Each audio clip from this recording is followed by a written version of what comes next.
What's good, YouTube? It's your boy JrTheOota. Today, we finna be reacting to cops rescue grandma trapped with serial killer in her own house. If you're new to the channel, smash that like button, sub up, follow my Twitch. We go live every single day. Let's get started, bro. Excuse me.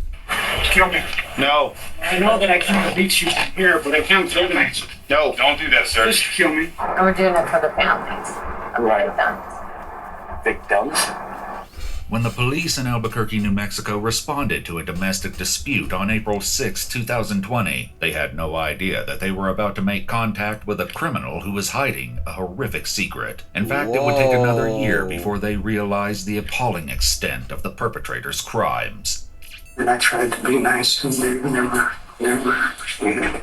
The following report is based on police records, and the footage has never been seen before until now. The police became involved after they received several urgent calls from a woman named Cynthia, who reported that her nephew, 52-year-old Paul Apodaca, had beaten her violently after a brief argument. Despite her injuries, Cynthia managed to barricade herself and her 96-year-old mother Alvina in the back bed. Nigga beat his aunt. Nigga beat his aunt, bro. Wow. What a fucking shame. Room, where they now waited for rescue. What the a first shame. police on scene were greeted with an alarming sight. Someone's coming to the door, dude. I think it's the nephew. Hello? Deadly force, sir. What's that? Deadly force. Sir, can you please put the knives away? Please, put the knives away, okay? I'm not playing with you. Put the knives away. Kill me. No. Please, can we talk to you, okay? Sure. We don't want to do this, brother. I know that I can't beat you here, but I can't kill me.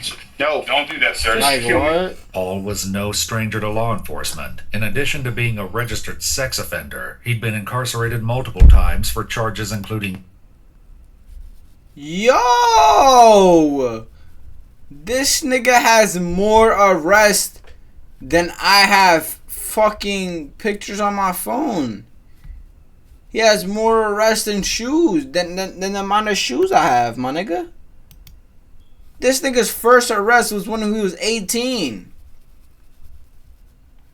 This nigga's about 50. kidnapping, assault, and felony aggravated battery. Wow. However, the most depraved aspects of his criminal history were not yet known.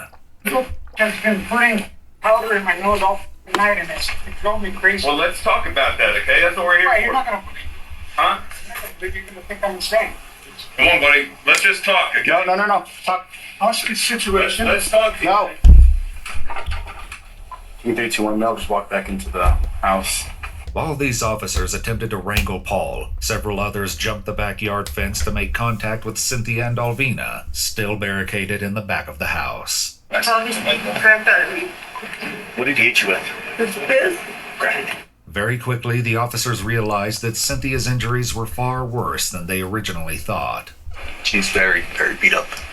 Very beat up, so we need to get in there. Okay, give us 1 sec, we're gonna get in there. This, law enforcement would eventually learn, was just a small example of Paul's capacity for violence. At the moment, the officers didn't yet know how far Paul was willing to go. Niggas pussy as fuck. Niggas like this will only do this to females. They would never even touch a male bird, my nigga. Anything that is male related, these niggas are pure bitches, nigga. These are the type of niggas that be licking the floor in jail. That be niggas bitches, literally. Several police officers had entered the room Cynthia and Alvina were in, prepared to defend them if necessary. Despite the danger Paul posed, his grandmother Alvina was determined to ensure his safety, even at the expense of her own well-being. You need to go outside. They can't get medical attention until you step out the front. Okay. So go out the front door now with your hands up and empty. We're not messing around. I need you to speak to him and look me in the eyes and You need to go to the front door. I don't want to hurt my grandson. And we're trying not to, ma'am. Go to the front, Paul. I'm safe. He's mental. Did he hit you? He's my grandson. Since Paul was blocking the main Nah, exit. W fucking grandma. This shows that no matter what you do, your grandma will still be Your grandma still got your back. That's sad as fuck though, bro. She 96 having to go through this. She's supposed to be chilling, you feel me? 96 having to go through The this. officers called the fire department, requesting a ladder to rescue the hostages through the window. This would prove to be easier said than done, especially when a new complication arose outside when another family member rushed to the scene in an emotional state. I know, my grandma can't climb through that fucking ladder back there. I know. That's why we put a couple officers in there. Just shoot him, I don't care, that's my cousin. Kill Your him. car? Yes, Please wait inside your car. I can't. That's my grandma. That's my grandma. I get that, but you need to wait inside your car. I called you guys and I sat here and I Right waited now, you're 3 taking our hours. attention off of this. Then and go onto do your you. job. I'm not Go finish your car. You too. Luckily, the police managed to convince Cynthia to climb down the ladder. She was later taken to the hospital for medical attention and would tell a harrowing tale of how she got her injuries and the steps she took to protect her mother. So were you afraid that he was going to kick down the door? Yeah, well, I didn't know what he was crazy beating me like, I told you never to tell me nothing. Don't ever tell me what to do. Oh, please, Grandma. Grandma, you're gonna give her a heart attack. Oh, yes, I know I say nothing. And I like kind of like pushed him and I go, Mom, are you okay? Mom, please get up. And that's when he like looked out and he like got her, Grandma, and don't touch me. Grandma, you okay? Don't touch me, she put her. And that's when I jumped up. Still at the scene, the next priority was getting Alvina out to join Cynthia as the officers tried to persuade her to leave. Okay, ma'am. In order for us to help him, we have to get you out. Come on.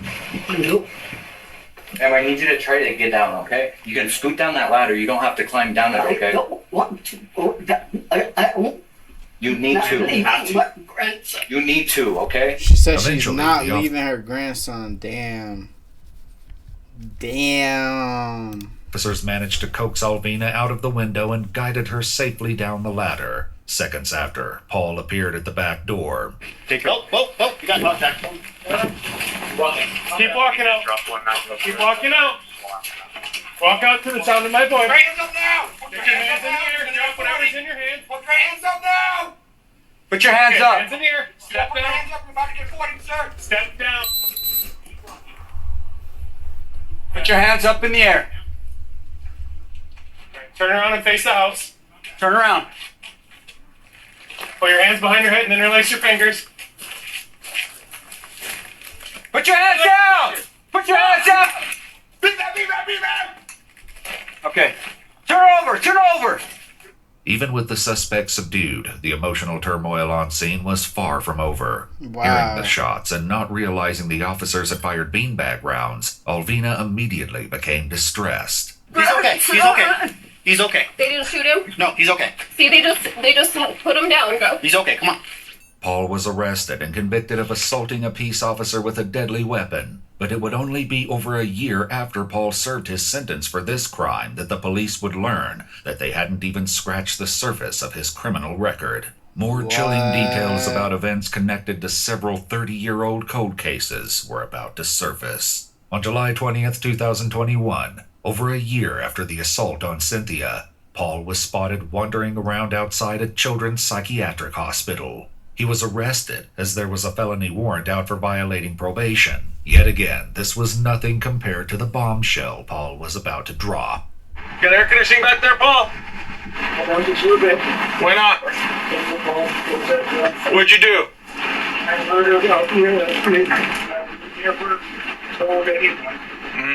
Why not?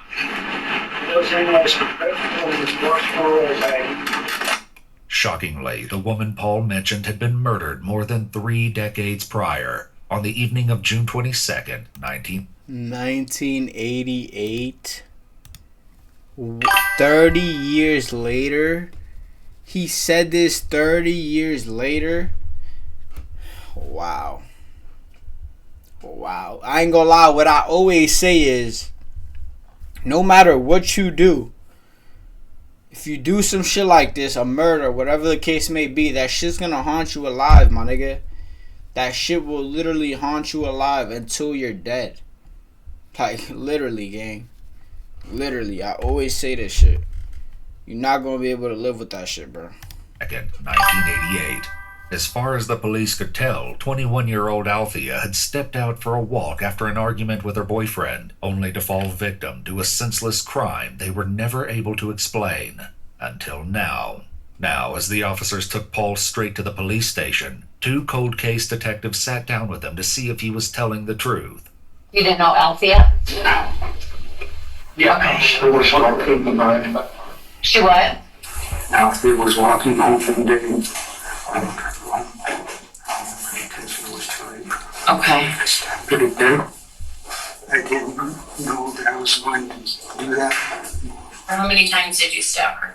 Twice in the shoulder blade. Twice in the left side.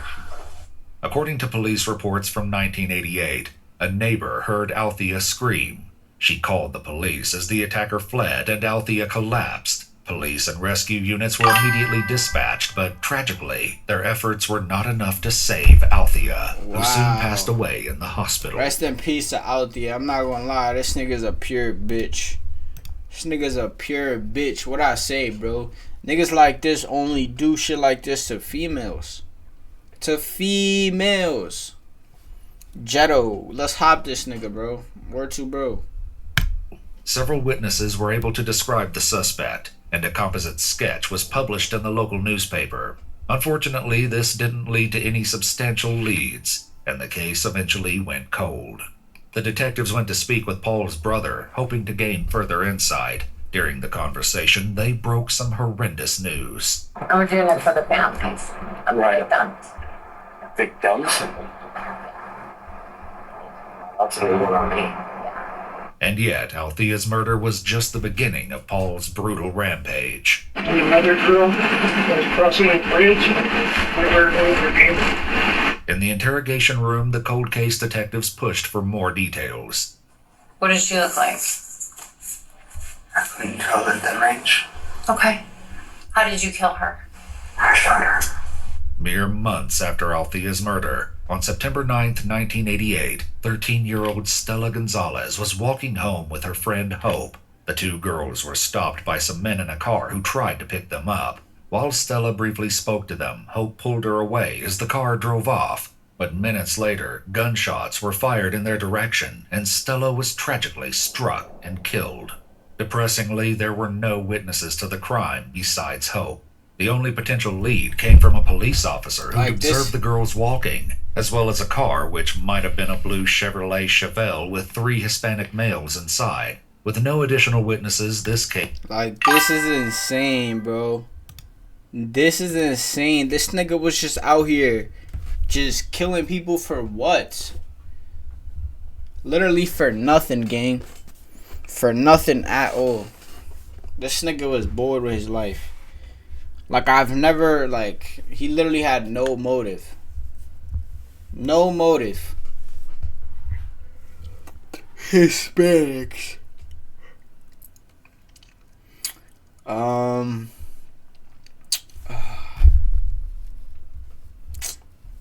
Case went cold just like Althea's. Worse, all the files on the case were destroyed in a fire in the police station's evidence room in 2010. Finally, the cold case detectives asked Paul about one more victim he mentioned to the officers who brought him to the station. Can you look at this photo and tell me if you recognize this person right here on the phone? Yes, that's Caitlin. That's Caitlin? Yeah. Okay. 32 years earlier, on the evening of July 16, 1989, 2 detectives stumbled upon what they thought was a traffic accident, only to discover a bone-chilling crime scene. The woman police found behind the wheel, later identified as 18-year-old Caitlin Arquette, had been shot twice in the head. The police would later learn she'd been driving home from a friend's house when she was disastrously intercepted. Wow. Notably, there was only one witness, none other than Paul Apodaca. He told the police he'd not seen what happened, but stopped to offer help just as they had. After providing his phone number, he slipped away from the scene unnoticed. Tragically, Caitlin succumbed to her wounds the next day, but no further evidence was found. Wow. Caitlin's mother. Mm-hmm. Lois Duncan. She wrote a series I know what she did last summer. She also wrote a book about her daughter who killed my daughter. And I read that. 6 years after Caitlin's death, Lois hired a private investigator who allegedly had strong suspicions about Paul's involvement. But despite this, the case remained unsolved. Now, the harrowing detail... Wow, this nigga was just a serial killer who never got caught. I'm not gonna lie, I always hear about shit like this, bro. In the 80s and 90s, I feel like it was way easier to get away with shit like this. You feel me? I always hear, but like, there's always niggas like this, bro. There's probably niggas still even roaming around to this day. The unks, nigga, the old heads that got bodies under their belts, and you would never know, bro. Was he or they Hispanic? Nah, they wasn't Hispanic. of what really happened to Caitlin would come to light at long last. No cams, no DNA, no nothing. When I saw her, walked up to the car, had already shot her. Cerebral swelling had been gone. Face and head were swollen. You said you had already shot her? Yes. And you walked up to her? Okay. What kind of car did she have? It was a red car, some animals. And where did you shoot her?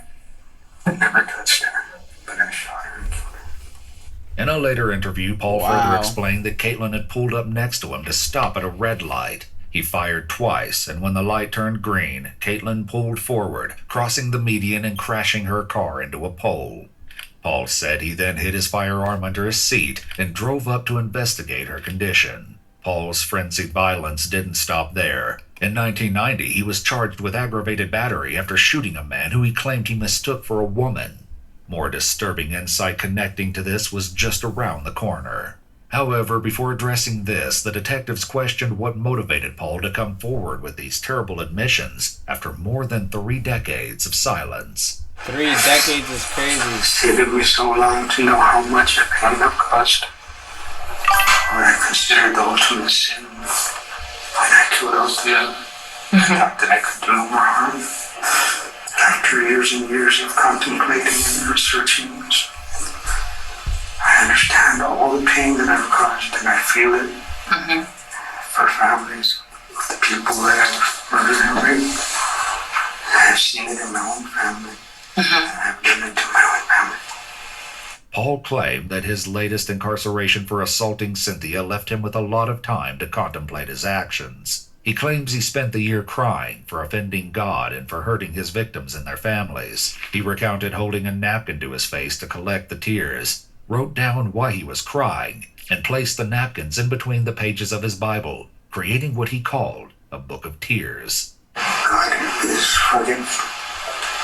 God loves us and He forgives. How am I trying to understand everything that I've done? I've come to realize that I don't deserve to be forgiven. The question of what could have... Nah, that is real. That is real. I'm not gonna lie.